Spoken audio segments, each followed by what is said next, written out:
Maya is controlling this whole universe. The one who created that Maya is called Mahamaya, right? So Mahamaya, this is the story of Mahamaya.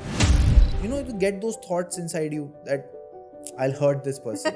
Your lust, your bad thoughts, your good thoughts. What you're thinking is not good. Now you're closing your eyes and you are saying Om Namah Shivaya, Om Namah Shivaya, Om Namah Shivaya, and you're seeing, all of a sudden you're seeing lustful images and you're like, oh shit, I am doomed. Who is creating this thought? Mahamaya is creating this thought. People might get offended by this. Everything is Devi.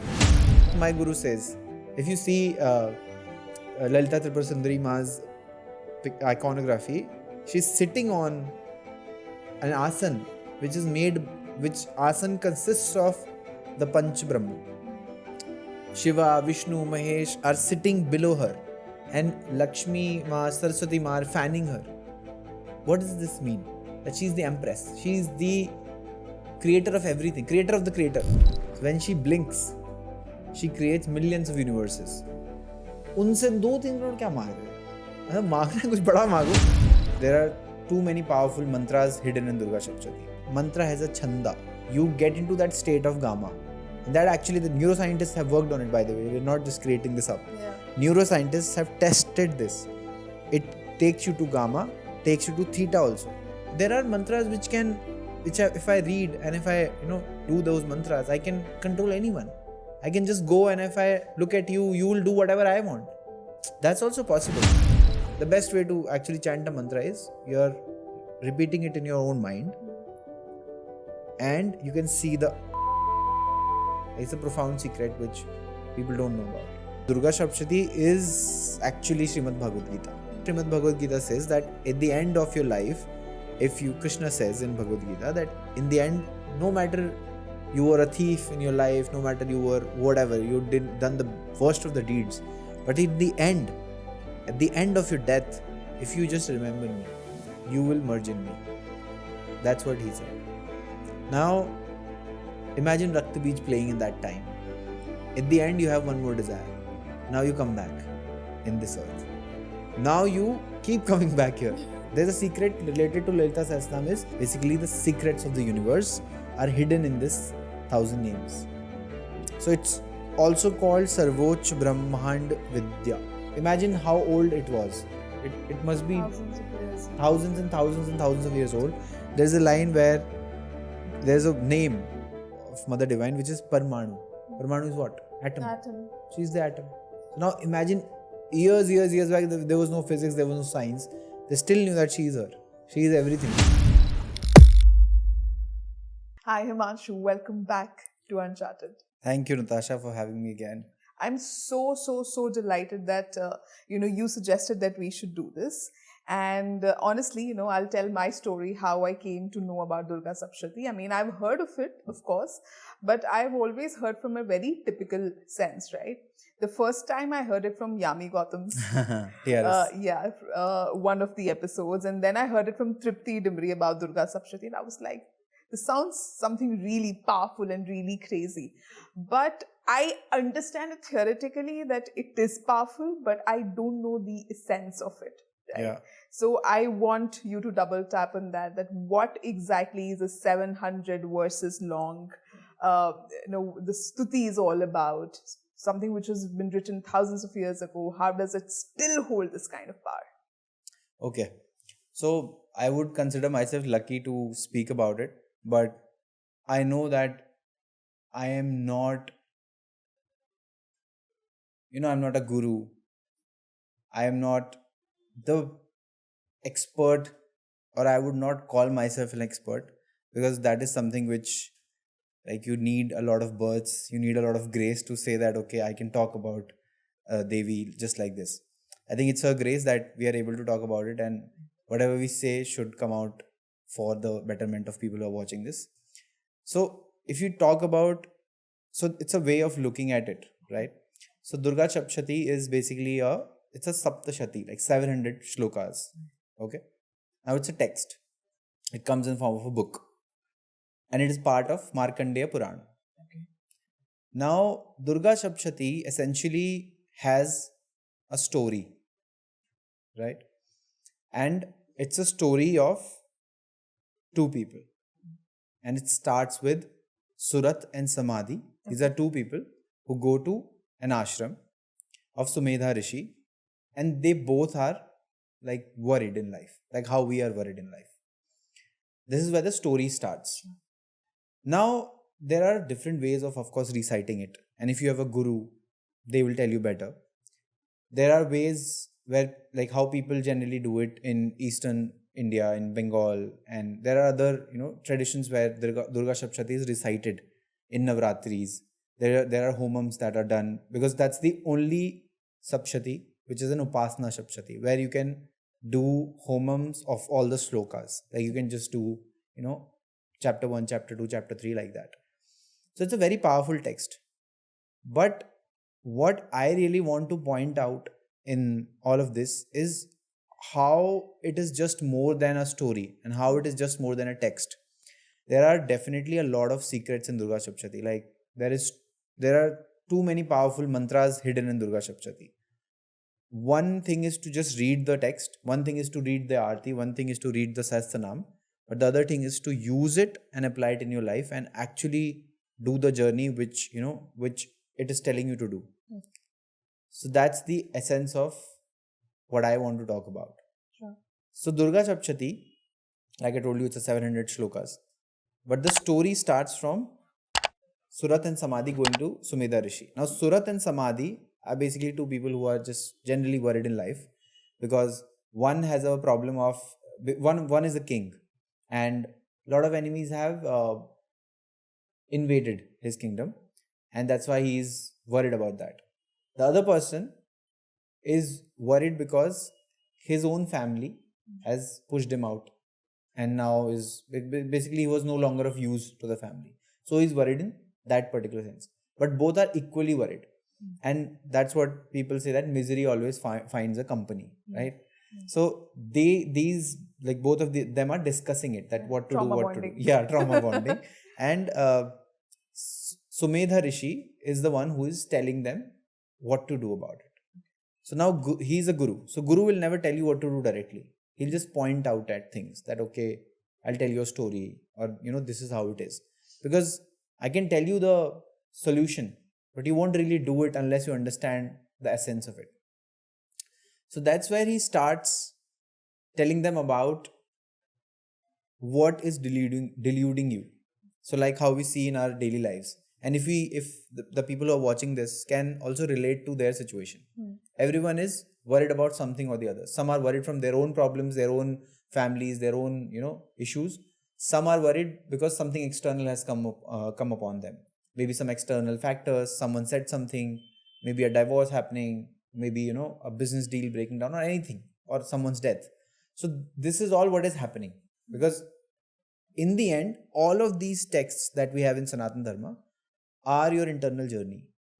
All of these talk about journey of your soul, journey of your consciousness, how you can make your life better. That's the end goal, right? So Sumedha Rishi tells them the story of the one who's deluding this whole world, because this is a delusion, right? If you just see how beautiful the delusion is, that we don't even realize that there is a delusion. For example, if there is a relationship that is breaking apart, the people will know that it's not meant for them. They will deep down know that this is not the right relationship to be in. But the delusion is so strong that you still get into toxic relationships, and you still get into toxic roles. You still, hook up here and there just to maybe, satisfy yourself, or maybe just revenge whatever you have experienced, because the delusion is strong. The delusion of saying that you belong to me, or I belong to someone else, or this word belongs to me, this body belongs to me. This is a delusion. But the thing is, we know that it's a delusion, but we still are deluded. And that's the power that is deluding all of us into doing things, right? So now that delusion is Maya, or anything that comes from the mind rather is Maya, because that's what gets you into this delusion. Yeah. So now that Maya is controlling this whole universe, not just Earth, the whole universe. And the one who is above that Maya, the one who created that Maya, is called Mahamaya. Right? So Mahamaya, this is the story of Mahamaya. Okay. What is Mahamaya? Durga Saptashati is all about Mahamaya. forms of Devi. Okay. And how in which form she comes to kill what kind of demon, right? Now, but we can't open the Durga Saptashati here because for that we need a whole ritual. And I'm someone who believes in Sanatana Dharma's rituals. And if you really want to read Durga Saptashati, you have to do it the way it's prescribed, how it's written, that, you have to first, sit in an asana and open that and do all the rituals. So we can't really open Durga Saptashati and start chanting it because that will be against the rituals. So, but we can definitely talk about the essence of it, like what are these demons, where are they coming from, all of that, and then connect it to the normal lives of people. Sure. So in short, we can say that Durga Saptashati is about the glory of Mahamaya, what all forms she has taken, and then how does it impact us, right? Like what all does it do for us? Yeah. Right? Okay. Yeah. So I guess, because I'm not the expert, but I guess there are 3 charitras in Durga Saptashati, which is Mahalakshmi, Mahakali and Mahasaraswati. Yeah. Right? I want you to elaborate on that what exactly is it? Because I just read it somewhere that these are the stages of transformation as well, right? So if you can just double tap on making us understand that what is it and how does it help? Okay. So, of course, then if we go on to define the charitrams, then again it will need us 4 to 5 hours because it's a proper katha. Sure. How Bhagavad Puran is a katha, how Srimad Bhagavad Gita is a story and conversation between Arjuna and Krishna. This is again the same thing. This is conversation, but again at the same time the story is going forward, where how he's telling them how Mahamaya came into existence, who is Mahamaya, what is she, right? Because that's really important to understand, and why Durga Saptashati, or why understanding the nature of Devi, although we'll never be able to understand it fully, but even if we understand a little bit of what's written in Durga Saptashati, our life becomes much easier. Because we can put it this way. So, like you said about transformation, this is more like creation, preservation, then working on what we are, like how look at it like we are in this earth. The cycle. Yeah, it's a cycle, but to understand it very basic is how you, let's say, get an idea. Okay, let's say you get an idea in your mind that okay, I'll create this. Sure. That's the first creation that happens in your mind. After that, you preserve that idea, right? Because unless you preserve it, it will die out. Then you put your desires and work on it, right? Then it goes to a transformation stage where this idea is now dying out and another idea is getting created, right? And then that idea is done and now you get onto the other idea. So that's the creation, preservation, dissolution, preservation, and then creation again. So basically it's like a cycle. So that's the whole thing. The understanding of, if you understand it, it is like how this universe came into existence. How everything came into existence is like, first it started with a sound. Anything, like everything is sound. Like if you see mantras, if you see all of those bij aksharas, all of these seed syllables, all of these, like you will never be able to explain it to anyone. Like I can tell you that okay, the Navan mantra says Aing, Hring, Kling, Chamundai, which everyone knows. But I can never be able to explain you what is Aing. There is no explanation to that. I can only tell you that this is Saraswati, Mahasaraswati's bij akshar, right? But I can tell you Hring is Mahalakshmi's bij akshar. I can tell you Kling is for Kam bij. I can tell you what Chamunda is. I can tell you what Vichai is. But I can never be able to explain you that what it is. Like it's like you can't explain breath. You can't explain water. Similarly, these bij aksharas are there. So you can't really say that, okay, I know what is Aing, Hring, Kling, Chamunda, Vichai. You can definitely chant it and get the best out of it. For example, because these are bij aksharas, these are also like, let's say I tell you like some presets. For example, if I do this, this will happen. If I do this, this will happen. So when you are creating that energy of that, because every bij akshar contains a very powerful energy in itself, and it is like that. All of these charitrams basically come in between the story when you read them. So when people are reading it, they'll understand, okay, this is happening. Because there is a book of Durga Saptashati which is transliteration of, basically Sanskrit is there. It's available on Amazon, I think, for 200, 300 rupees. So you have the Sanskrit and then you have Hindi. But now here is the catch.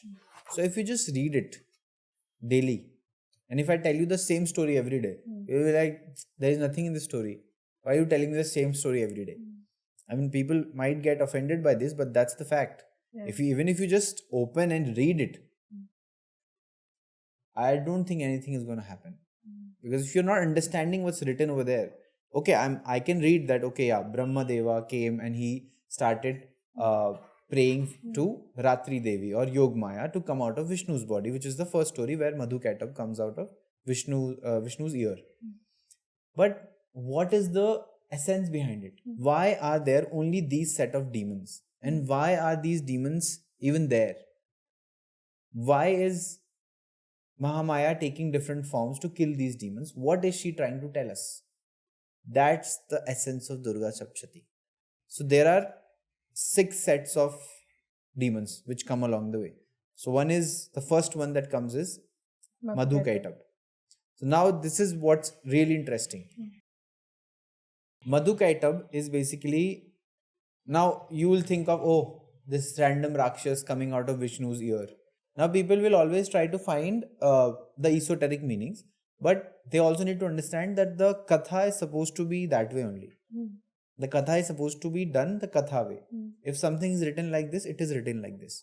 You can't really go and ask that why they came out of... Of course, there is an explanation to it because everything is symbolical. Everything in Sanatana Dharma, all the books, all the stories are symbolic in nature. So the first story, that is where Madhukaitab come out of Vishnu's ear. Of course, there's a big story out of it, but then if we just start saying that, then it'll take, I think, 3-4 hours more. So Madhukaitab come out of Vishnu's ear, and these two are basically, in some of the stories, they say that these are Rajogun and Tamogun.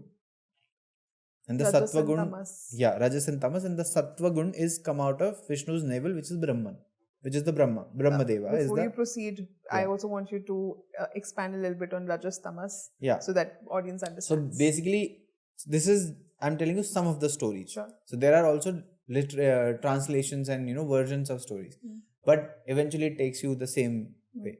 So Rajas, Tamas. So we have Sattva, Rajas, Tamas. These are 3 gunas, and if you look at it closely, these 3 are the Brahma, Vishnu, Mahesh only, right?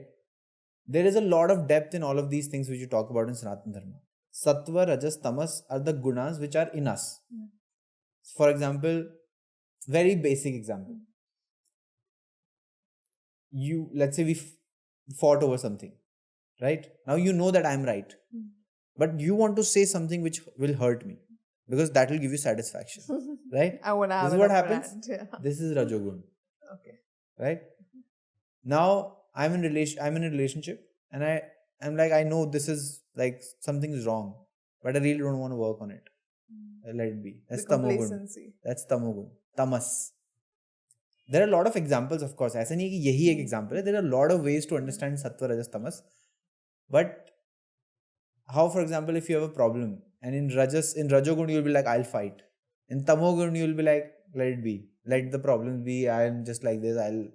I'll just sit here and rot like that. Okay. But in Sattvagun is the gun which will turn to universe, that surrender, that I don't understand, please help me out. So action, complacency, surrender. Yeah. In short. There are of course very different examples to explain Sattva, Rajas, Tamas, but Sattva is like this. So if you see a Rajogun type of person who is mostly Rajogun, is like, you get those thoughts inside you that I'll hurt this person, right? You have this thought. Yeah. Who is creating this thought? Mahamaya is creating this thought. This thought, whatever comes to your mind, it's a delusion. That delusion is provided by Mahamaya. Now it's easier for people because till now they were thinking they were the problem. Now they are thinking, oh, it's coming from somewhere else. What's the problem then? Yeah. But that's the character test. That's what happens. So the Rajogun, when Rajogun is, so all of these gunas are not like in normal people like us. These gunas not always, they are not like this always. Like it's not that I'll always be in Sattva or I'll always be in Rajo. I'll keep on fluctuating. It keeps on fluctuating depending on your state of mind, depending upon your awareness, and depending on your situations also. Because you need all of these 3 things. That's why they're there. Like you need tamas. You need Rajogun, because if you don't have Rajogun, You won't Rajogun act. is like Raja ka gun. Yeah. Like, I want to eat a luxury meal today. I want to eat from this. I don't want to eat this. I want to eat that. That is Rajogun. That desire of doing something big, that's Rajogun. Okay. It's important. But you need to be aware. Now, all of this delusion is coming from outside. So, in that story, that particular story where Vishnu is sleeping and Brahma just came out of his navel and Madhu and Ketab come from his ears. So, now, according to the version where they say that Madhu and Ketab were the Rajo and Tamogun and Brahma was the Sattvagun. So, now these two, Rajo and Tamogun, are always in, they always look for something. For example, Rajogun will always look for someone to fight or look for someone to, let's create some rakas or let's create something. But Sattvagun is like, I'm chilling, please don't disturb me. Now they see Brahma, that, let's trouble this guy. Okay. So now, of course, Rajogun, Tamogun. Now the story says that these two are demons. By demons, what do we mean? That they create rakas. They create problems. And that's what happened in your mind. Right. When you are Tamogun Prabal, when you are Rajogun Prabal, you will fall into some problems. Because you will always do something which is not needed. Right? That's where Sattvagun comes. And Sattvagun basically calms you down. That you will be like, nahi, mereko to paisa itna hi chahiye. But Sattvagun is like, theek hai, like, this is good enough. Let's be grateful. Let's chill and let's move on in life. Sure. That's Sattvagun. Yeah. So now these two demons are there, and now they are creating havoc in the world. Now, what is this world? This is our internal world. This is not a real world but the story is like that. Now, this is an internal world where they are creating havoc, and Brahma is like to Vishnu that please get up. Please get up. Vishnu is sleeping. Right? But here's another beautiful story. He's sleeping, but because of what? Yog Nidra. But like, for He's example, in you Yog sleep. Nidra, right? For example, you sleep. Yeah. You get into the bed, but you don't sleep yourself. Sleep has to come upon you to sleep, right? So now that sleep is also a form of Devi. So Brahma Devta prays to Ratri Devi. Okay. Because everything is Devi. Okay. Everything. That's the essence of Durga Saptashati. Whatever is there, whatever you can see, imagine, think, whatever you're experiencing is all the form of Devi. Everything is her.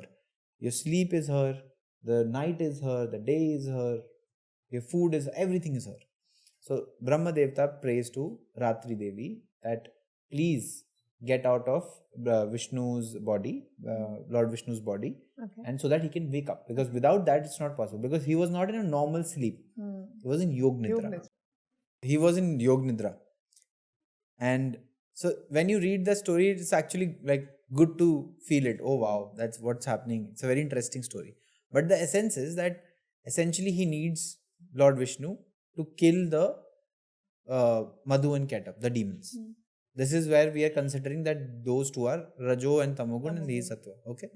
Now he prays to Ratri Devi, and Ratri Devi blesses him, and basically she comes out of Vishnu's body and Vishnu gets up, and now he sees that, oh, Madhu and Ketab are here. So now they are fighting. Okay. They are fighting for 5,000 years. That's the story. That they fought for 5,000 years, but they were never able to, Lord Vishnu was never able to win over them. Now see, it's very interesting again. It's very hard to win over Rajas and Tamas. Even if you fight from your consciousness, it's very hard because they'll always be there. It's very hard to fight. It's very hard to win also. Now, after 5,000 years, when they are done fighting, they're tired and all of that, all of a sudden, Madhu and Ketab say to Vishnu that we are happy that you, we are happy with you, ask for a boon. Now imagine a demon asking for telling Vishnu to ask for a boon. कहाँ से आए? ये thought उनके दिमाग में कहाँ से आया? Devi.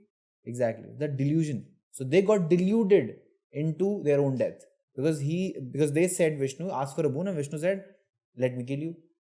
Simple, right? So they again became उन्होंने फिर से थोड़ा दिमाग लगाया and they're like okay, they gave their conditions that okay, we want to die where there is because there was water everywhere. So they were like we want a place where there is no water. So Vishnu said okay. So he got so big that he killed them on his thighs. So that's the story. Now to understand it, the main part to understand is that how Mahamaya is everything, how Mahamaya controls everything, and how Rajo and Tamogun can be killed with the grace of Devi. That's the story. Okay.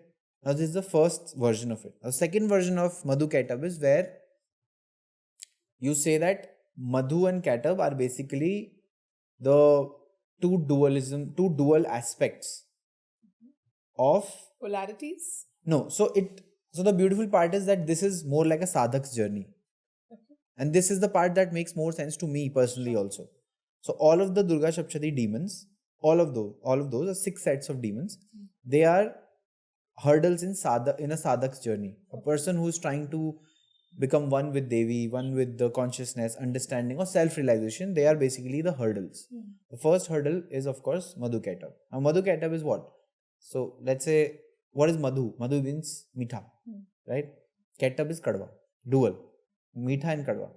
The first hurdle is always the taste, and not just the food. What you hear also, what you say to people. That's the first hurdle always. When you are eating something, let's say you get addicted to the food, then if you are always thinking about food, you're always too much into the food or physical things, then sadhana is very difficult because you're more into then. That's why it's said during sadhana, eat less, think less, speak less, all of that. Then of course, Meetha and Kadwa also in terms of hearing. What people are saying to you, what you are saying to the people, right? What are you saying, good things or are you saying the bad things? Because if you're saying things which are hurting others, then again it's a hurdle to your sadhana, because you'll never be able to reach the end goal if you won't cross this hurdle. So basically keep yourself as light as possible. Yeah. So basically managing your gunas, of course, and understanding that, okay, you have to start from somewhere. When you start in sadhana, the basics need to be sorted. Like your basics, like for example, your food, you need to have control over your food. You need to control over what you speak. You need to have control over what you listen to. You need to control over what you are saying to the others. Don't hurt others. All of these things. So these are Madhu Ketab, the first hurdle. Now this all gets sorted, and then comes the second hurdle. So we are basically taking this in terms of hurdles and not stories, because stories are really big, right? So the second hurdle is Mahishasur. So once you are done with this sorted, now comes Mahishasur. Now Mahishasur is one of the most famous demon. Like in the Shakta philosophy, Mahishasur is pretty famous. Everywhere you will see Mahishasur Mardini Stotram, Mahishasur Kaye. In fact, there's a big amount of Bali Pratha is also connected to Mahishasur, because they cut the heads of the buffaloes, and they say that we are trying to please Devi, because she gets pleased if you cut the head of a buffalo. Because Mahisha means buffalo. So Mahishasur was a buffalo. He was a demon in the form of buffalo. He had that buffalo wala form, and he could actually shapeshift also. I have read that. So Mahishasur is the second hurdle. Why is Mahishasur the second hurdle? Because Mahishasur is nothing but your ego. Right? Mahishasur is your lust, your anger, your ego. And once you've overcome the food and the taste part of it, then you need to overcome the lust, the anger, the ego part of it. How it happens in your daily life, when something happens and you just shout on someone and you are off limits and आपका दिन गया, आपने दिन बर्बाद कर दिया अपना उसी के चक्कर में. How it affects you also, affects the other person also. You never know how, because see, again, the story is, the creation of everything is words. Everything is words. That's why Aing, the Maha Saraswati ke jo beej mantra, there's Aing. Creation of everything comes from words. So you have to be very mindful in saying things to others. किसी को कुछ काम के उसमें भी बोल दिया, किसी को गुस्से में बोल दिया, किसी को कुछ बोल दिया, why do words affect us so much? Because they create something inside of us. That's the creation that's happening. That's why it's called creation. It created from a word. Sound is the creation of everything.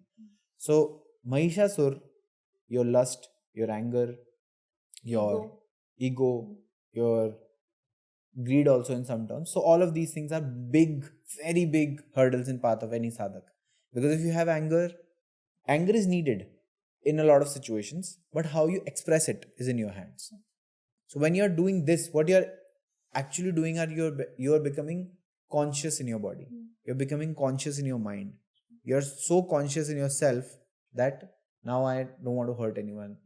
Even if you have a lot of lust, how you become conscious and channel that energy. And that is only possible when you are conscious enough to see it as an observer and you have Devi's grace. Right? So there are two ways. One is, of course, you think that I can do it and you start doing it consciously and doing all of that. The other way is that you pray to Devi, you ask for her grace, you ask for her blessings, you surrender to her, and then you walk on your path.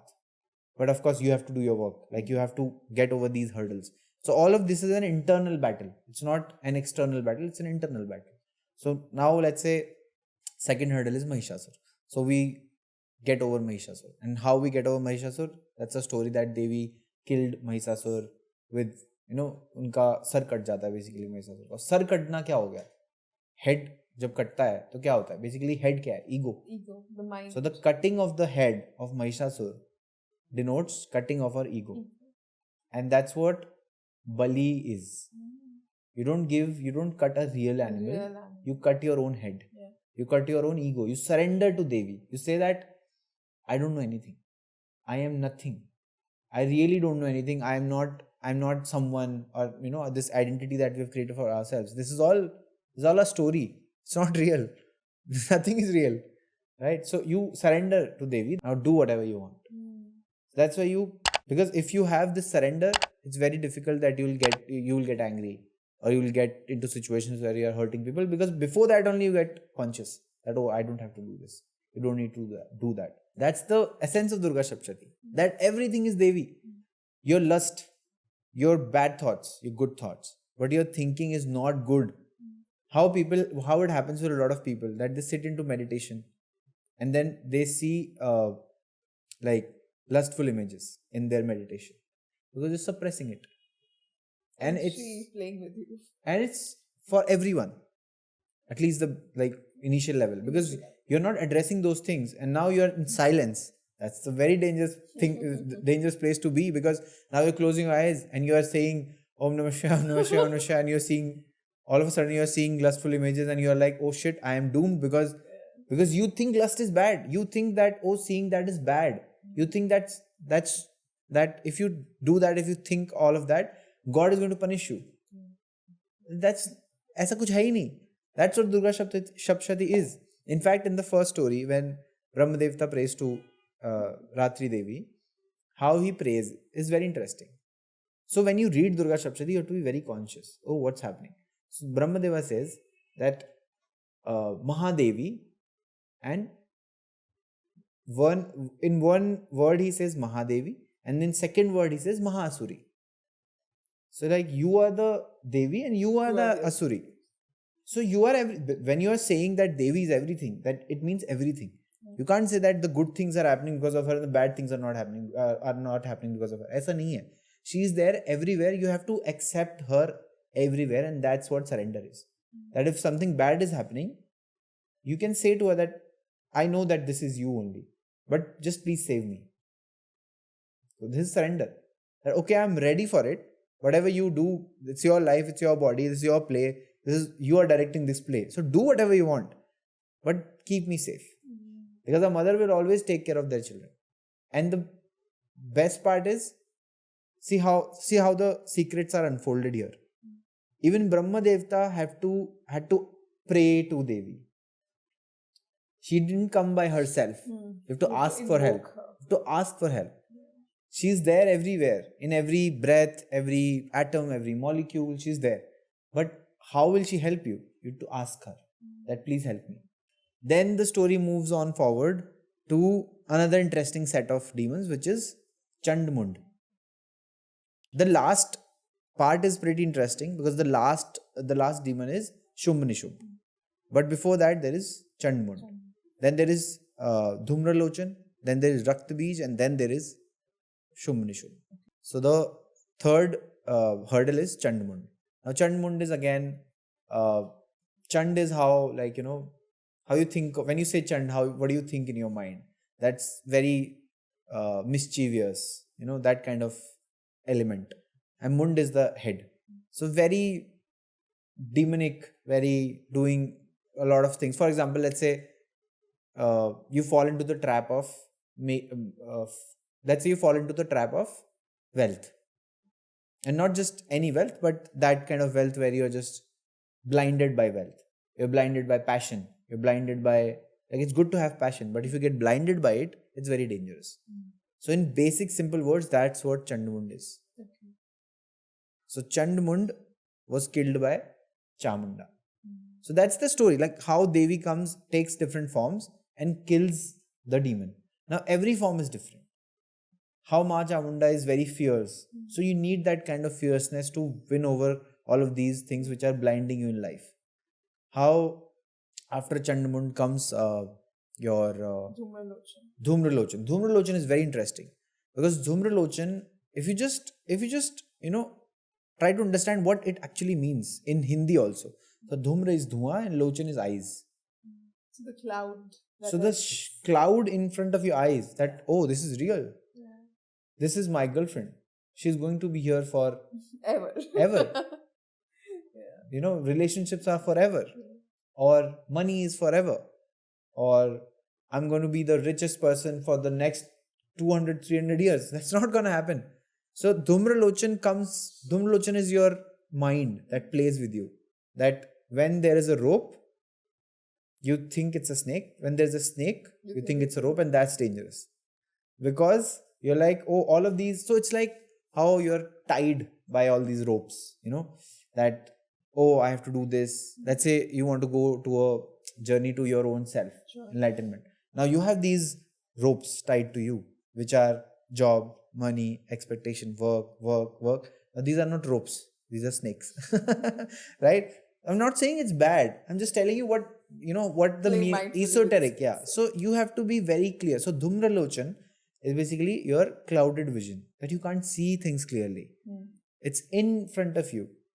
You know that having the grace of Devi is just being alive is also her grace. If I'm breathing, it's her grace. If I'm having food, it's her grace. But then again, you're like, no, you don't talk to me, or you don't love me, and you put me in such situations and all that. That's Dhumralochan. That you have yourself walked into such situations. Your conscious tells you a lot of times that don't go there, but you still go there. Your conscious tells you don't say that, you still say that. That's Dhumralochan. So Dhumralochan is again killed by Divine Mother. Now what is the meaning of killed by Divine Mother? Is when you become conscious enough, when you have her grace, when you surrender to her, when you surrender to the Shakti, and you channelize your Shakti in the path of your sadhana. By the way, this is not a one-time process. One day you are, okay, I am over the illusion. Second day you are again, oh damn, what is this? Because it's a cycle. It keeps on happening. And if I don't want to deal with people, I want to do my sadhana, I can go in the mountains. But again, living here and doing it is a different ball game. For sadhana, you need to go anyways for a place which is secluded, where there are not a lot of people, so that your mind doesn't come back to these things. But this is a cycle. ऐसा नहीं होगा कि एक दिन आपने मैं तो आज धूम्रलोचन से जीत गया, नेक्स्ट डे से ऐसा कुछ नहीं होने वाला. ये टेम्परेरी है, टेम्परेरी ही रहेगा till the time you reach your, like, you self realize. उसके बाद फिर it's like churning of butter from milk. The butter is there in the milk, but you can't see it. But you churn it. Now the butter has come out. Now butter won't go back and become milk. That's exactly the thing. So this is a journey. These are 6 sets of demons. These are 6 chakras, and the 7th outside is Sahasrar is, I told you, Surat and Samadhi. They are who are listening to this story. So that's the character of the story. That's how beautiful it's made. But it's very cryptic to understand this. Right? It's very cryptic. How on earth are you going to understand, that someone is telling the story to Surat and Samadhi, this is about me. You have to have the grace to understand that. There's no other way. After Dhumralochan comes Raktbij, the most notorious. Like Raktbij, if you imagine, it's like a very, very mischievous kind of demon who is very, notorious and very just spreading things everywhere, and like that. So Rakta Bij is that. So Rakta Bij was, and in the story, it's not that the mother goddess has just come and killed just like this, that oh done. Mother goddess also fought. She also took time to kill those demons. It's not that as if she came and, because these demons are actually very hard. Like I told you, this is hard.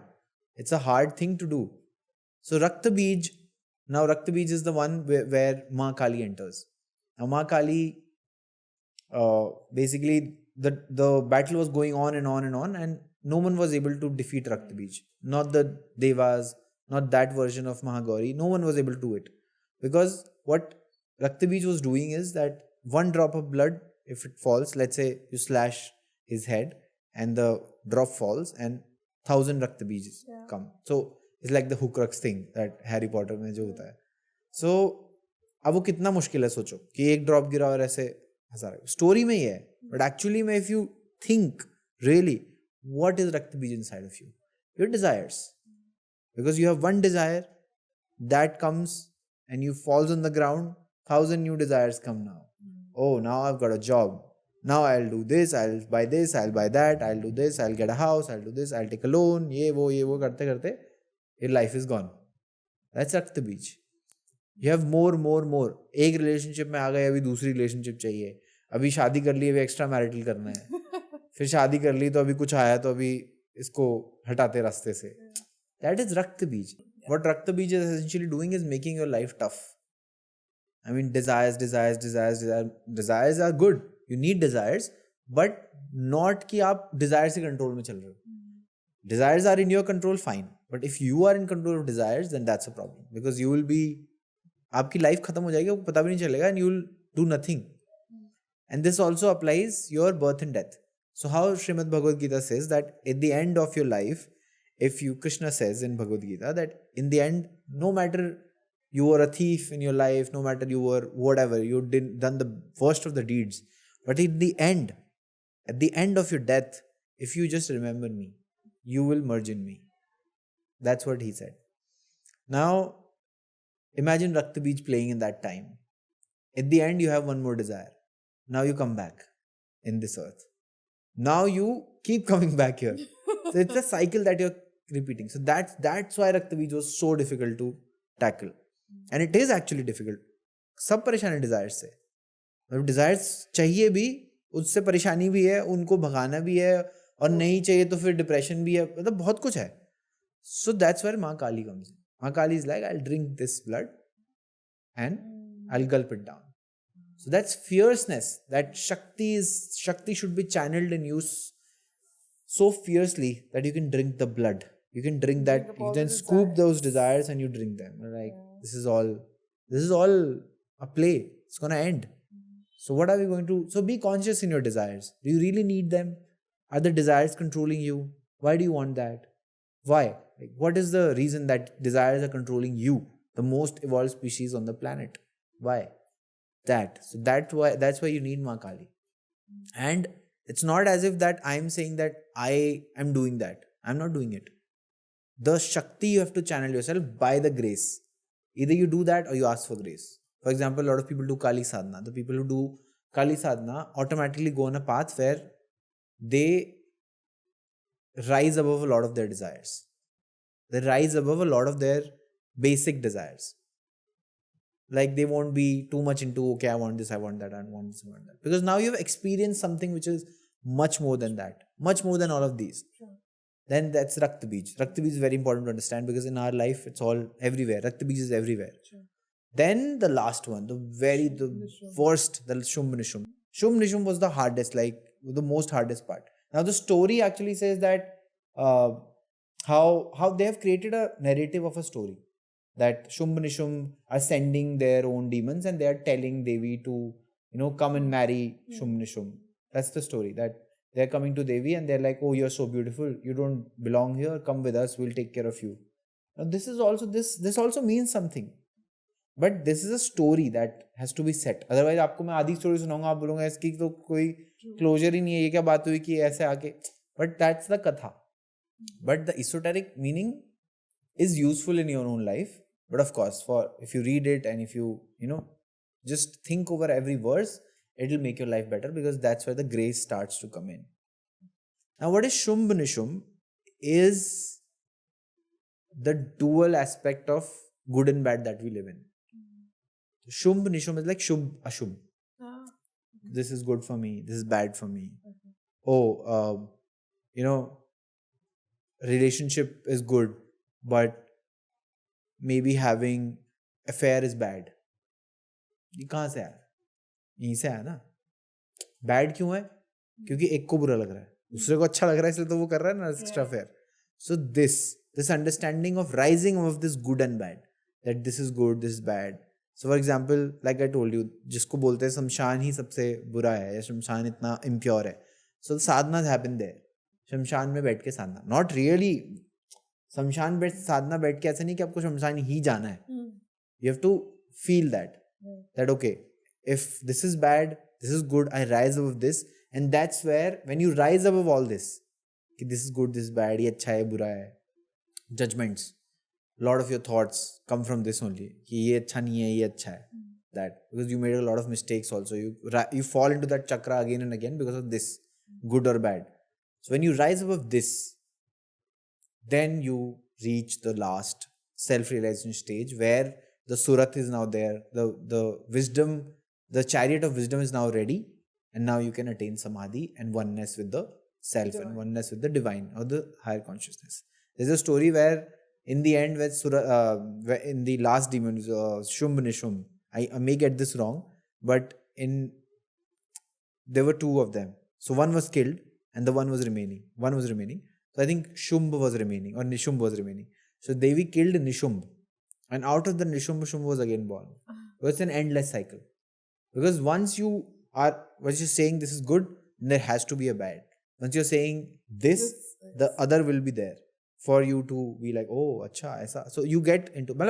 I'm definitely talking at the base of it so that people will understand. There is definitely a lot of depth in Durga Saptashati more than this, but this is the demonic story. It's not that Durga Saptashati सिर्फ यही है. Durga Saptashati में बहुत सारी चीजें हैं.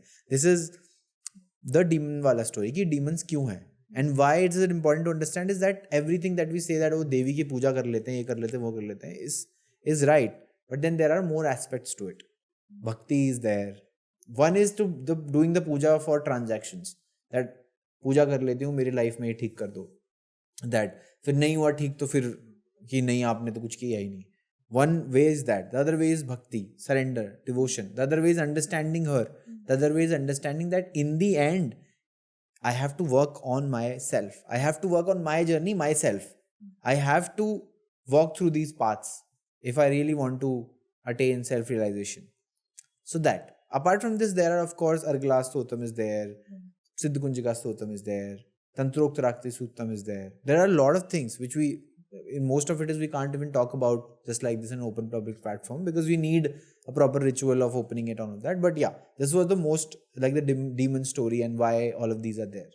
Just not as a story but as a life lesson to understand. Sure. Since you have mentioned that how all of these represent something.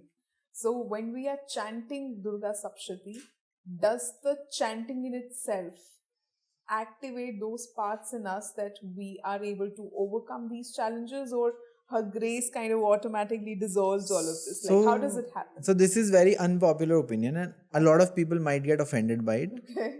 If you're just chanting the Durga Saptashati, I mean just opening it and chanting it, nothing is going to happen. For example, Durga Saptashati आपने एक बार पढ़ लिया, आपने Homan कर लिया, किसी को बुला के करवा लिया, सब कर लिया, बट आपको पता ही नहीं है कि उसमें लिखा है, तो आपका वो जनरेट ही नहीं होगा भाव.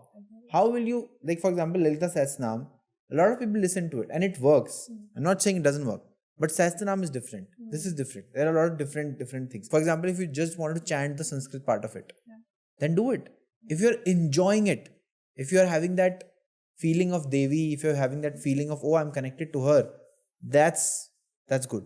That okay, now you're connected to her because the goal is that only, to get her grace, because now she'll open the doors.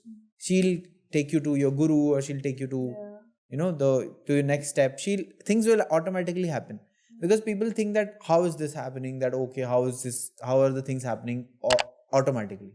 What is not happening automatically? How are you alive? Because your heart is beating automatically, you're breathing automatically, your cells are working automatically. Imagine if you had to manage your cells. You would have died in 5 years. Right? So this is the supreme intelligence that's working. There is a form given to it, yes, by people who have, by great rishis and maharishis who have experienced her in that form. And they try to give that form so that it's easy for us to, connect to her. But it's not really that Devi is only feminine, Devi is only masculine. She is beyond that. So I told you about 3 gunas, right? Sattva, Rajas, Tamas. There is the 4th guna, which is gunatit, which is beyond the... So now you have risen above. Beyond everything. One is Sattva, Rajas, Tamas, and the 4th is gunatit. So Devi is gunatit. Like she is beyond those 3 gunas. That which is not. You can't... It's also that. The unmanifested is also her. You can't... So the beauty is that you cannot use any words. You cannot... Whatever your limited knowledge is, you can't explain. Even if you read Durga Saptashati 100 times, you do whatever you want, you can't explain Devi in words. Because words are also limited by her creation. This is the limit that we have created, that she has created. That you can't do anything. You can just experience her grace. And you can't also explain that experience to someone else. You can experience her in your being. You can experience, because what is the first sign of Devi's grace? Transformation. Because she's all about transformation. She's constantly creating, constantly dissolving everything, then preserving it, and then creating it. So that's the thing. So you just chant it just like a parrot, nothing's going to work. But if you understand it, everything will work. It's where the best way to actually chant a mantra is you're repeating it in your own mind, and you can see the aksharas in front of you. Closing your eyes. So you see, like for example, if I'm chanting Aing, Hreem, Kling, Chamundai, Vichai. So I'm seeing Aing, Hreem, Kling. This is it's a profound secret which people don't know about. So you either focus on the mantra for some time. When your mind gets tired, you focus on the form of the Devi. That's the best way to chant any mantra, but it comes with a lot of practice. For that you need bhav. I've also heard from a lot of people that people chanting Durga Saptashati for particular causes also.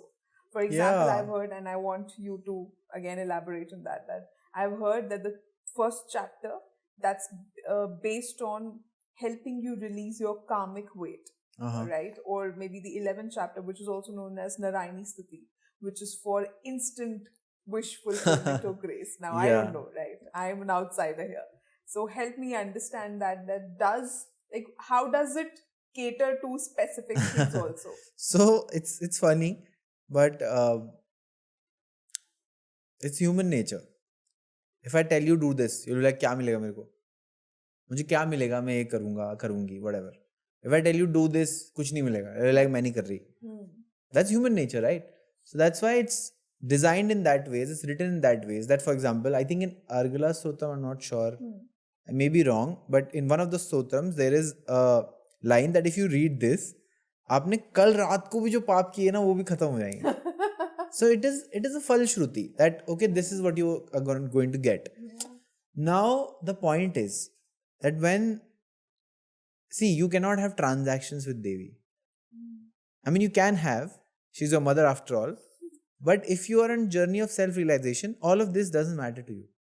It doesn't really matter because... But that's a very evolved state. I think, again, like you said, I think the way it is made is because shuru to karo. No, yeah, of course. It is like कि जो पढ़ रहा है उसको कुछ तो हो कि हाँ भाई ऐसा नहीं, अब ऐसा नहीं है कि आपने आज सुबह मर्डर किया, रात को अगला स्तोत्रम पढ़ लिया और बोला भाई मैं तो फ्री हो गया. Not like that, right? I don't think so. Anyone reading Argala Stotram exactly. The one who is doing all this won't do that. Exactly. So that's the point. See, वो होता है interest develop करने के लिए कि अच्छा मेरे को क्या मिलेगा. जैसे बोलते हैं ना हनुमान चालीसा को आपने इतनी बस जो शत बार पाठ करे कोई छूटे बंदी महासु कोई, all of that. So that's written for people to at least read it, do it. But for example, if you want a glass of water, right, and I tell you that I'll give you come take water whenever you want. I have this big jug for you or a big tank for you. But at the same time, I tell you that there is a big reservoir, big ocean where you can just go and it's unlimited whenever you want, take the water and you'll obviously choose the ocean, right? Because what will you do here if you know where the ocean is? Right. So you can ask for a job appraisal from Devi. She'll happily give it. You'll ask for 2 crore. In fact, my guru says that अगर 2-3 करोड़ ही चाहिए तो क्यों परेशान कर रहे हो? Like someone who is the empress of this universe, someone who is, there is a line in Lalita Sahasranama, Unmesh Nimishotpanna Vipanna Bhuvanavali. So when she blinks, she creates millions of universes. उनसे 2-3 करोड़ क्या मांग रहे हो यार? मांगना है कुछ बड़ा मांगो, ठीक है? So either you can have these transactions that okay, give me this, give me that, remove my karma, or give me baby, or give me life, or just say that give me your grace, just be there for me, and whatever is happening, you handle it. It's not, I am not able to do this, you do whatever you want, I'm your child now, I know that you're there for me now. Whatever, if you think that I'm worth this, whatever you feel like, that okay, if you want to put me in danger, put me in danger. If you want to put me in sadness, put me in sadness. It's up to you now. Now I'm there for you. I'm there in your feet, and it's up to you now. So it's up to you. You want to have transactions, 1 or 2, 10 transactions, do it. But it's better to have the grace. If it's better to have her. Why do you want a small monetary thing, or a small thing which is anyways temporary? Like even if you have 10 crores, that's all temporary, someday you're going to die. Where are you going to take that 10 crore? But you have a grace. Might be possible that she pulls you into her and you're liberated. That's possible, right? So that's the thing with Falshrutis. There are a lot of Falshrutis which say that, oh, if you do this, you're going to control the universe. There are a lot of ye to kuch bhi nahi hai. This is to nothing. There are texts which are hidden from people. And in every mantra, after every mantra, it's like, if you do this, you can, there are mantras if I read and if I, do those mantras, I can control anyone. I can just go, and if I look at you, you will do whatever I want. That's also possible. But it's not needed. I mean, why do you need it when you can have Devi's grace? Why do you want to do all this? When everything, either you put your energy or you tell her, please do it. What's easy? What do you think is easy? She who created the Brahma, Vishnu and Mahesh. If you see Lalita Tripura Ma's iconography, she's sitting on an asan, which asan consists of the Panch Brahma.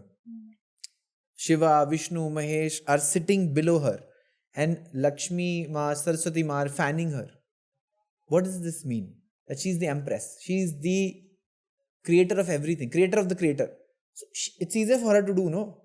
Why do you want to do it? She can just do this and everything is done. But for that you need surrender. For that you need faith. For that you need that practice of sadhak. For that you need to prove your essence. And if you boil down to the basic, it's basically your relationship between you and your mother. How you want to keep that relationship is up to you. You want to do it transactional? Do it. You want to have a loving relationship where she's there every time for you? Do it. If you want to blame her, do it. That's up to you. But then the best is that just ask for her grace. Sounds interesting. And I also read one more thing about Durgasaptashati, which really caught my fancy. And that was that, typically how they used to say that when women are menstruating, they were barred from reading a lot of scriptures, right? But in the earlier times, what I heard was that it was suggested to women and also men going to war to read this, which really caught my fancy and kind of aligned also now when, you have told us so many things, that because when a woman is menstruating, right, it's like the natural feminine is already awakened. The way I'm looking at it is, and then you read Durgasaptashati, which is again a portal, right? So I think somewhere it kind of resonates for me. So it was very fascinating that where most of the texts are barred, Durgasaptashati was something that was encouraged when women are menstruating. They say that if you recite this properly, prepare for your life to burn and rebuild. So when you start chanting it, though you might have the intention that, now my life will transform. But it can start what you said also a little while back, that, the road will be hell. Yeah. So a lot of things would start to get dismantled and, destroyed, and you feel little jittery that what is happening. Do you want to talk about? So this is exactly the demon Shumb Nishumb. Yeah. This is what it is. So when you ask for Devi's grace, she is the creator, she is the preserver. She will, but again, for a new version, like for example, how if you want to create a house, if you want to do interior decor, you need to break this place first, right? You can't just put decor on the old stuff, right? You need to break it, because that's how it is. That's how transformation happens. Yeah. You have to break it down, and then the transformation will happen. Now, Shumb Nishumb will tell you that this is good, this is bad. Oh, I want the good, I don't want the bad. That's not going to happen. If you want it for Devi's grace, and if you're thinking, oh, it's all pleasure and nothing is singular in this world, this dual world, you have to, it is a very blissful experience to have Devi's grace. But for that, you need to be ready for it first. Because first step, she will whack you first. She'll shake you up from the inside, because she knows what's better for you more than you know. I can think that, oh, I'm somewhere, if I'm working, I think that after 5 years, this is the place where I'm going to go grow big and I'm going to make money and this is my life. No, she knows better. Let her decide it. So you decide, that's what I said, surrender. You decide, now if you want that for this, I want to jump in a well, if I have to break my bones, if I have to go in a coma and understand a lesson, up to you. Then, but don't put your expectations here, because they are not going to work. Because if you put your expectations, you're gonna go a very sad route. Yeah. Also, when we were talking about Narayani Siddhi, when we were mentioning about that, how it has the power to help you fulfill your wishes. So I just read that, so when you chant it, it kind of awakens the gamma brainwave. Yeah. And gamma is a brainwave, when you get into this deep insight and vision. So in a way, if you actually look at scientifically also, when I'm doing something, when I'm chanting something that's helping me awaken that part of me, when I'm getting insights, when I'm getting clarity, when I'm getting vision, I will automatically start to work on that. So in a way, it is also, I feel it is scripted like that.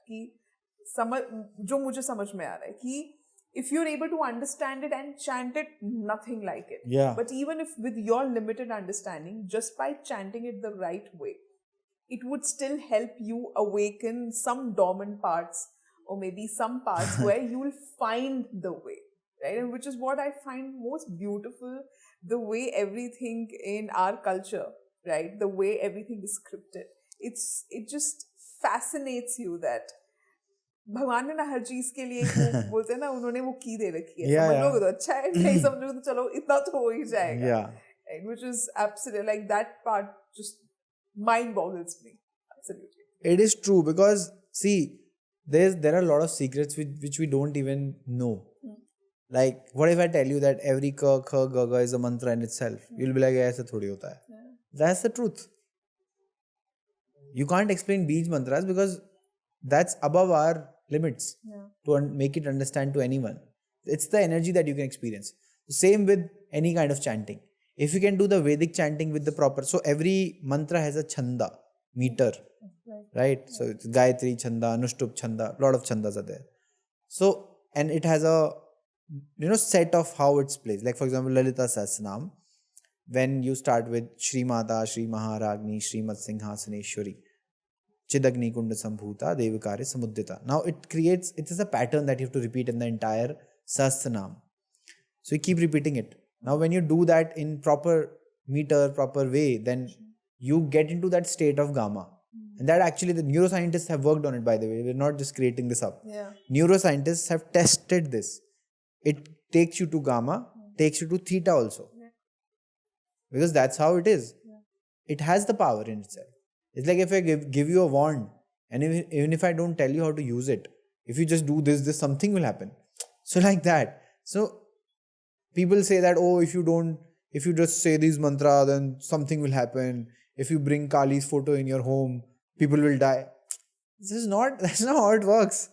I mean, a lot of people get offended by this also, but that's not how it works.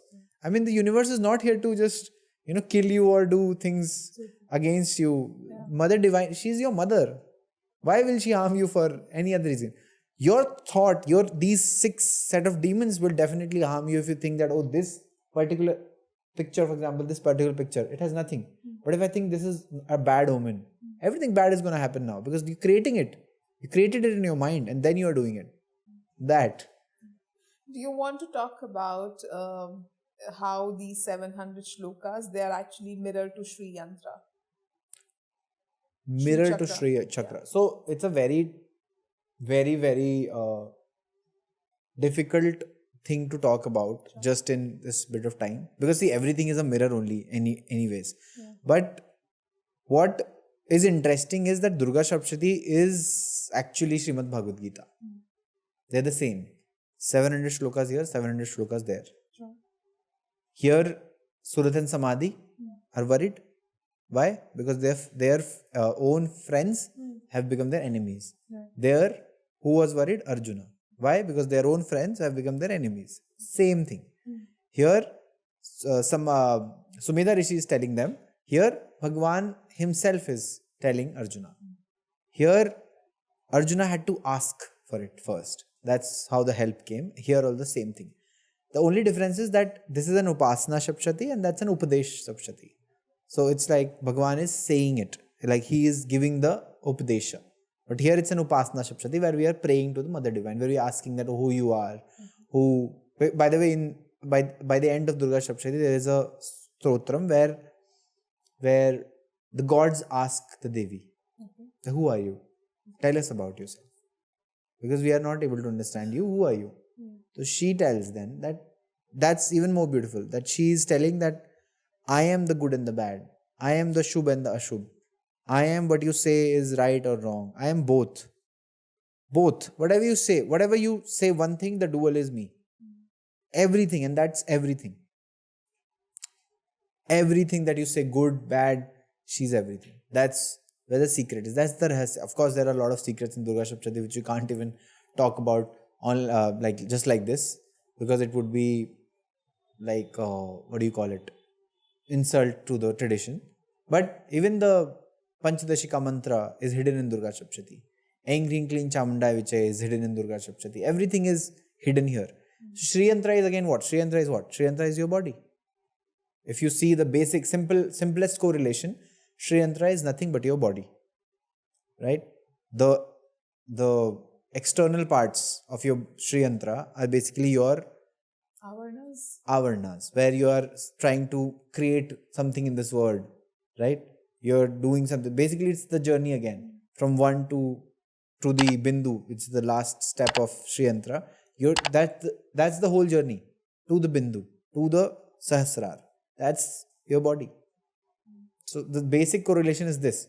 Sure. That everything is the goal is your journey to self-realization, you merging into the divine, or you realizing yourself, or you knowing that okay, this aspect it was within me only. That's the goal. Are there any guidelines that you would like to double tap on before someone starts to recite Durga Saptashati? Any guidelines, anything people need to be aware of? Like, people complicate it too much, but I think just have a clean heart and just, have that bhav or devotion, and just don't read it for something. Yeah, I will get this, I'll get that. Just read it for for understanding who is Devi, and eventually it will happen. And by the way, if you open Durga Saptashati, the exact procedure is written there only. Okay. How it should be done, it's written there, that do this, do that, chant these many mantras, because they are written there for a reason. But again, how many times will you read the same story unless you apply it? So now should we come to Lalita Sahasranama? That's something else only. Touch upon that. Yeah. So Lalita Sahasranama is something else. I won't call it just any other Sahasranam, because how it came into existence is also very crazy.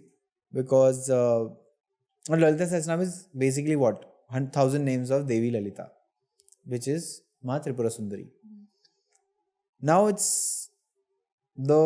how it came into existence is that it was transferred to Agastya Muni by Haigriva Bhagwan. So this was like a very different kind of setting where Haigriv Avatar Bhagwan Vishnu is giving this mantra diksha to Agastya Muni, where he is giving 1,000 names of Ma Lalita, that who is she.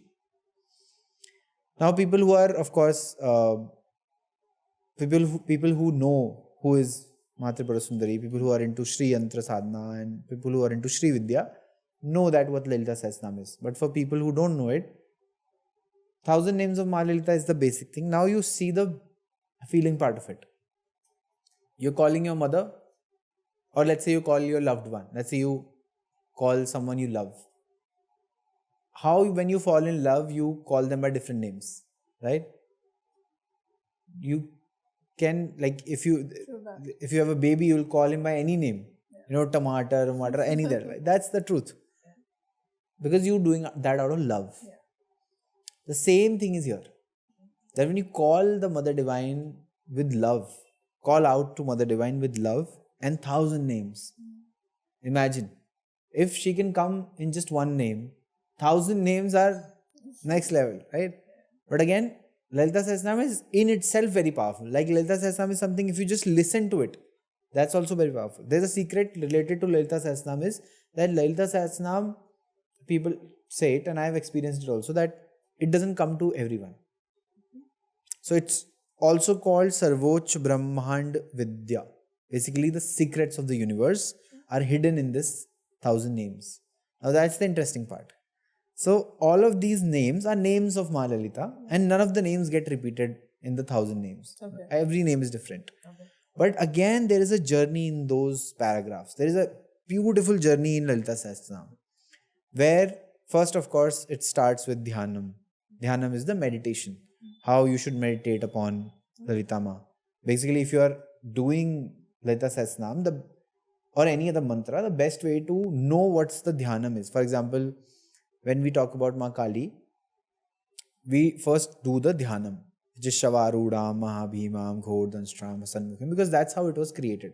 So when you do exactly that what's written and you visualize that, it's 100x more powerful rather than just listening to it without understanding. Most people will start with listening to it without understanding it, which was everyone's journey, which was my journey also, why I started listening to it. But the game changes when you start to visualize also the way they are saying it. Right? And the game even changes when you understand all of these 1,000 names and then you chant it in your name. And there is a meter, of course, again here, and a lot of people chant it in groups, in Vedic chanting, in the whole exact same setting how it was done. South India is pretty good for this. There is a version of Lalita Sahasranama by Bombay Sisters. There is a version of Lalita Sahasranama by Mambalam Sisters. Best to chant. It takes around 50 minutes to chant one whole Sahasranama. But scientifically also they have researched that in Lalita Sahasranama you create again brainwaves, gamma, theta, and things start to happen to you automatically. You don't have to do anything. They'll just start happening to you. But this is again for them who really want something. For people who just don't want anything, they just want the grace. The grace will come. Like life changes when Lalita Sahasranama enters your life. What changes exactly? Like the way you look at life, your mindset, your attitude. It's like just chanting it and it automatically dissolves a lot of things, or we get more into action mode. What happens? See, that's what Devi's grace is very mysterious. It can come differently to everyone. So when you start, let's say for example, the Dhyan Shlok is Dhyanam, it starts with Dhyanam, Sindura, Aruna Vigraha, Trinayana, Manikya, Mauliswarat. So now this Dhyan Shlok is describing how Devi looks. So it's like Sindura, Aruna Vigraha, matlab she is red hued. Trinayanam, she has 3 eyes. Manikya, Mauliswarat, she is loaded with gems and a lot of these things. So aise karte when you decode all of that, at least even if you are starting Lalita Sahasranama, my suggestion is don't go into understanding the entire Sahasranama initially, but put your time in understanding the Dhyanam. Because if you understand the Dhyanam and if you put that image in your head, it will change everything for you. Or the best other way is you look at the picture and you try to imagine it. Look at the picture, try to imagine it while you are listening to it. Now, this is the basic way how you can do it. But when you start the first verse of Lalita Sahasranama, Om Shri Mata, Shri Maharagni, Shrimat Singhasaneshwari. So what that really means is that she is the Shri Mata. She is Maharagni. Maharagni means not the queen, but the empress. The empress, there's no, like she is on her own. She's the OG. She's the OG. There is nothing above her. Yeah. That's when you understand that, okay, she is Shri Maharagni. Now, if you read Lalita Sahasranama, what happens is Lalita Sahasranama के जो secrets होते हैं, they come to you. Like Every automatic time downloads. Every time when you are reading Lalita Sahasranama, it will click something. You're going somewhere, you read something, you understand. Oh, you experience something and that. For example, Lalita Sahasranama में तो बहुत, like, it's full of secrets. First, they talk about body of how the dhyanam is from face to feet of Ma Lalita. That, okay, why are the four? Let's say she's holding a sugar cane. So what is sugar cane? That it's basically the man of the sadhak. Then she's holding a goad, which is goad of anger. Krodha karankushojjala is the goad, which is like how you seen people who handle elephants? This handle is small, छोटा सा होता है, उसी से वो control हो जाता है. That is in her hand. So she is controlling everything that is making your life difficult. Anger, lust, whatever. She is controlling all of that. Then she has an arrow which has 5 heads. So 5 heads arrow is in her hand. So that's Panch Tanmatra Saika. So that Panch Tanmatras, your 5 basic things: touch, taste, smell, all of that. So everything is held by her. She's a supreme consciousness. So now you connect to the supreme consciousness and she'll guide you with everything. Her grace will start to flow. And her grace can come in any way. You can maybe understand Lalita Sahasranama and understand life better, because Lalita Sahasranama then talks about what is Shri. It basically describes the Shri Chakra. The entire Shri Yantra is described. That, okay, on this is happening. On this chakra, this is happening. On this chakra, this is happening. Then it starts to talk about life. Starts to talk about the universe. Everything. This is very in detail. Like, there is no limit right to... from the body to Sri Yantra to the universe. First, there is Ma Lalita's body, of how we are describing her, how we are, what she's wearing on her hands. How do we visualize But everything is, of course, has esoteric meanings that will come to you automatically. They'll come to you. Either you read the meanings or they will come to you. It's very deep. Like, there is one where it's written that, imagine how old it was. It must be thousands of years. Thousands and thousands and thousands of years old. There's a line where there's a name of Mother Divine, which is Parmanu. Parmanu is what? Atom. She's the atom. So now imagine years back, there was no physics, there was no science. They still knew that she is her. She is everything. She's the atom. She's the universe. When she opens her eyes, millions of things, universes create. She is the thought in your head. She is the life in your body. She's everything. That's the goal of Durga Saptashati also. That's the goal of Lalita Sahasranama also. It's the same. Everything takes you to the same thing. Her grace, and realizing that she is everywhere. She's everything. She's the good. She's the bad. There's no other way out of it. That's the truth. That's the supreme truth. That she is everything. There's nothing beyond her. So that is Lalita Sahasranama. Again, of course, it's very powerful. Go at your own pace. Listen to it. Chant it. If you can chant it, even better. There are small books. And you don't really need... people get scared that, we need a guru. Aisa nahi hai. Because if you trace back to this... So guru is what? Parampara, no? My guru, his guru, his guru, his guru, his guru. Where do you go back? To the last. It's her. Yeah. And if you want a male form guru, is Shiva. Yeah. Shiva is your guru. So just think of Shiva as your guru and tell him that, give me the grace to read it. That's all. If you really want that path, you can go this way. You either ask her to get your guru, or you use your own mind, which is full of afflictions, and find guru in your manner. You're going to end up somewhere bad. So rather pray to her, ask for a grace, and she'll get you a guru which is a real guru. Because right now real gurus are not there. There are just, the fake gurus are everywhere. So that's the better way, no?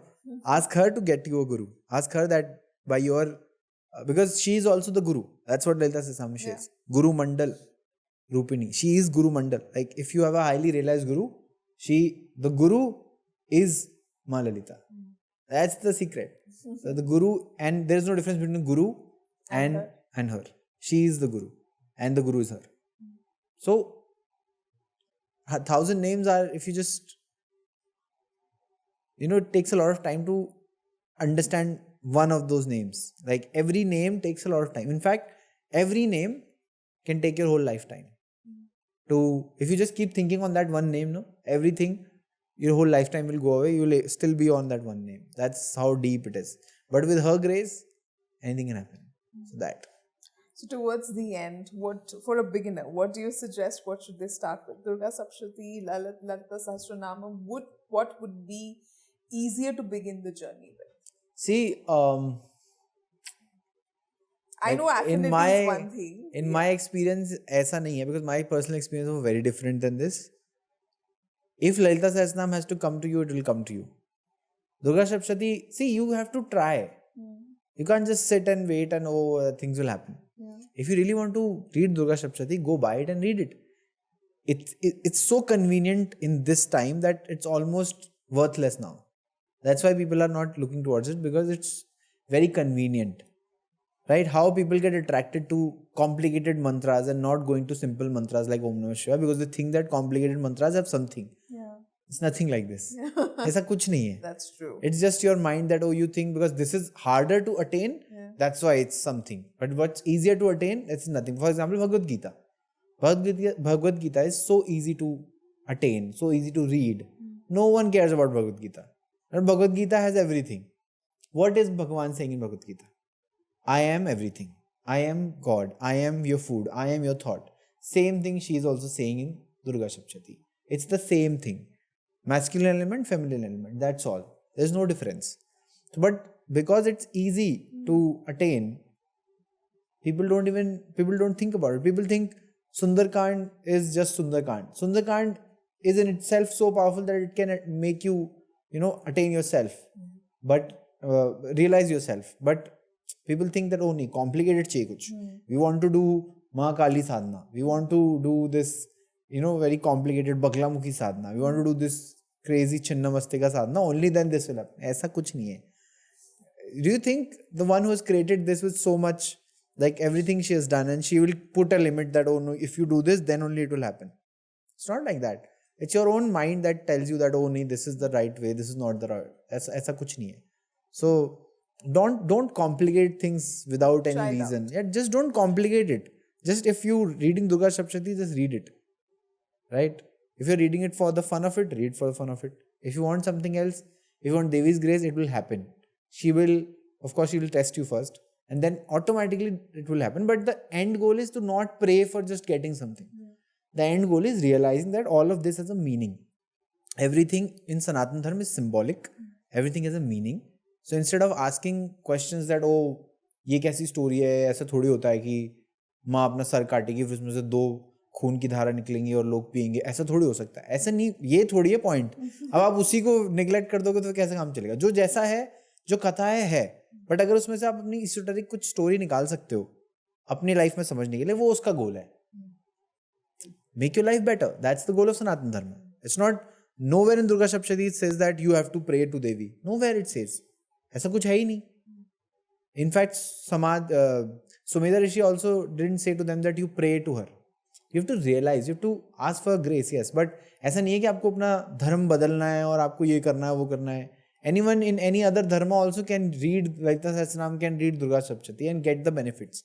Because it's about your journey, not कि मेरे को ये दे दो. That. Thank you so much, Himanshu, for a very beautiful discussion on Ma and Devi. I think our hearts are full, knowing what she is and how much she's there for all of us. And like you very rightly said, it's her grace only that's flowing through both of us, that we have been able to talk about her for such a long time and understand. I know that we can't understand her. She's beyond that, but still just, through our limited lens, whatever we can know about her, just to be more in love with her, I think. Thank you so much for being that mediator between her and us. And we really hope that this conversation is able to provide that grace to many, many more people. So thank you so much. Welcome. And I think it's her, like, I can't take the credit also, because whatever happens because of her, and she only decides. So everything, if I said anything, that's also her. Whatever, that's all her. So I just tried whatever I know with my limited knowledge and with the grace of my guru, that whatever is there, it's because of him. So yeah, and we can, I hope really that people who see it don't get offended and they use it whatever they can in their own life. Rest, everything is beautiful if she's there. So yeah.